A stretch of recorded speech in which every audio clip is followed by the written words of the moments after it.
guys, gagawa ko ng pancit canton fried rice. So, ang gamit ko ito, Lucky Me pancit canton. Yung chili mansi para maanghang siya. Pero kahit anong brand at saka flavor ang gusto nyo, okay lang. Tapos, set aside lang natin yung mga pampalasa. Tapos, itong noodles ay ating dudurug-durugin.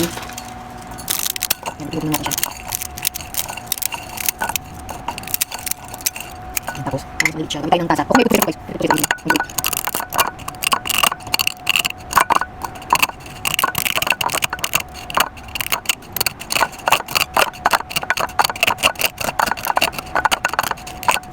Yes, pwede na yan. Kahit naman hindi siya sobrang durog na durog para kita pa rin yung pancit canton doon sa fried rice. And guys, nagpapainit lang ako ng tubig dito kasi una nating iluluto yung noodles. And guys, nagbababos-babos na yung tubig. Mainit na yung ito pinapakulo. Lagay ko na tong noodles. Ayan. Hintayin lang natin siya guys maluto. Tapos balikan ko kayo kapag nagbo-boil na siya. Kasi tatagal pa tayo eh. So, ayan guys, kumukulo na siya. Pwede tayong tumikim kung malambot na yung noodles. Medyo matigas pa.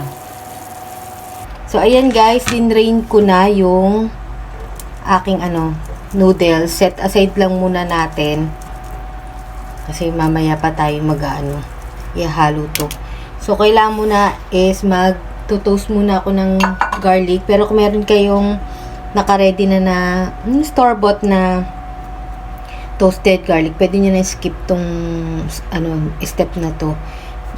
So, iki-crispy lang natin to para pang toppings na rin dun sa ating fried rice. So, ayan guys, ito-toast muna natin tong garlic. So, hinaan ko lang guys yung apoy kasi nung tinry ko mag-toast ng garlic nung isang araw. Natusta. Kaya hinaan nyo lang yung apoy. Kasi pangalawang try ko na ng recipe na to. Yung una kasi hindi ako na-satisfy. So, kasi nga nasunog yung bawang, nagpakla yung lasa niya. So, mahina lang dapat yung apoy. Tapos hanggang sa mag-brown lang tong ating bawang. So, balikan ko kayo pag nag-brown na siya kasi matagal pa yan. Ito. Yung ibang toasted na angat na natin. Kasi maglalasang sunog na naman eh.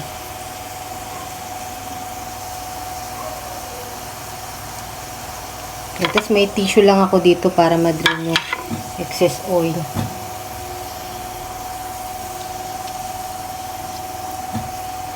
Kasi hindi pantay-pantay yung iba. Toast na yung iba hindi pa.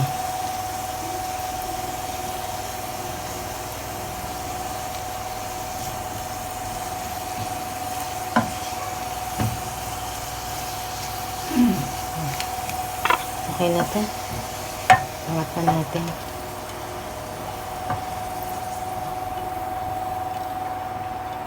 Yan. Tapos isang itlog guys. Magbabati tayo ng isang itlog.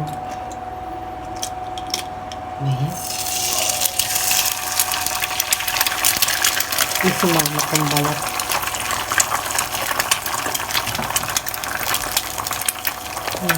Ibati lang natin siya.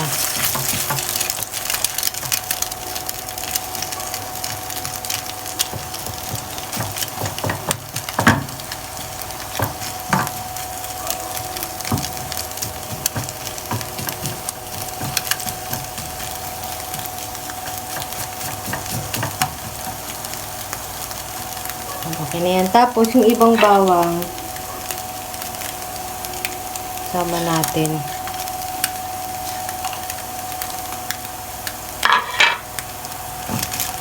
Lagyan na natin yung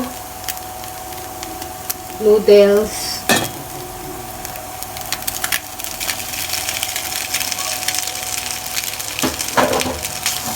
Tapos yung onti lang yung kanin guys. 1/2 cup lang yung kanin ko dito.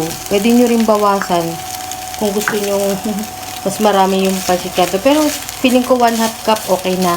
Kasi yung unang try ko is 1 cup pinilagay ko, parang hindi ko nalalasahan yung canton, kaya inulit ko nga ulit. So 1/2 cup. Tapos lagay lang natin yung mga seasoning. So, mga seasoning.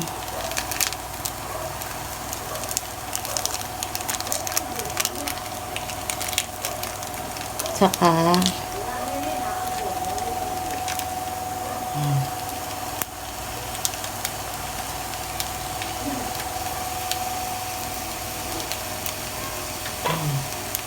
tapos haluin lang natin. Ayan. Mix lang natin. Medyo laksan ko na yung apoy. Ng onte.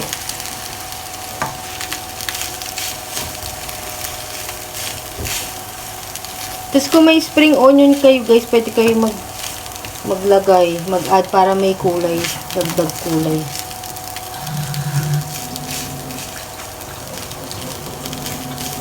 Tapos tikman nyo kung matabang, lagyan nyo ng liquid seasoning.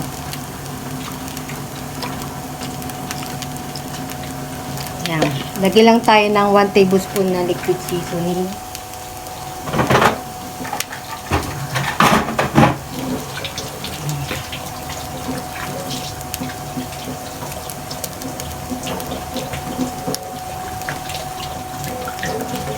Huwag masyado pala. Tansyahin nyo lang pala muna, baka sumabang alat.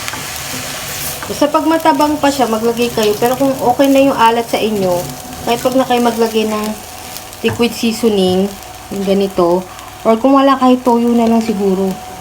Pero kung okay naman na yung alat niya, kahit hindi na kayo maglagay.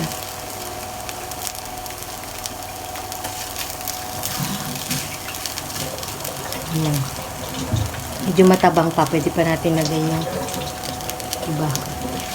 So, mga 1 tablespoon nga. Pero half-half lang muna lagay nyo kasi baka mahalat. Okay, tapos maglalagay ako nito guys nung kasi sayang, meron kami nito. Sayang naman. Bigyan natin onte pagpalag kulay din. Hindi ko alam kung magiging lasa. Pero kung wala kayo niya, okay lang. Kung spring onion meron kayo. Kung wala kayong spring onion, okay lang din naman.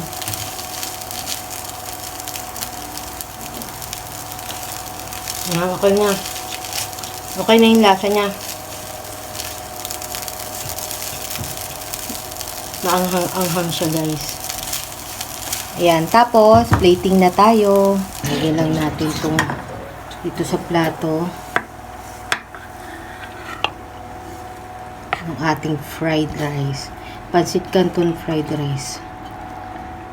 Medyo madami na rin siya. Pwede na itong paghatian ng 2 tao guys. Kasi madami na rin siya. Oh.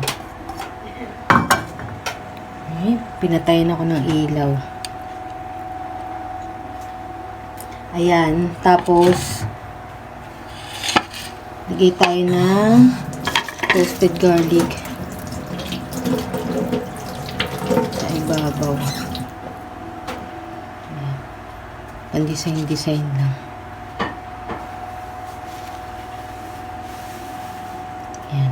Ayan. So, ito na guys yung finished product. Ang aking pancit canton fried rice. Maanghang-anghang siya guys. Na maasim-asim. Kasi chili mansi ang ating ginamit na pancit canton. Ayan.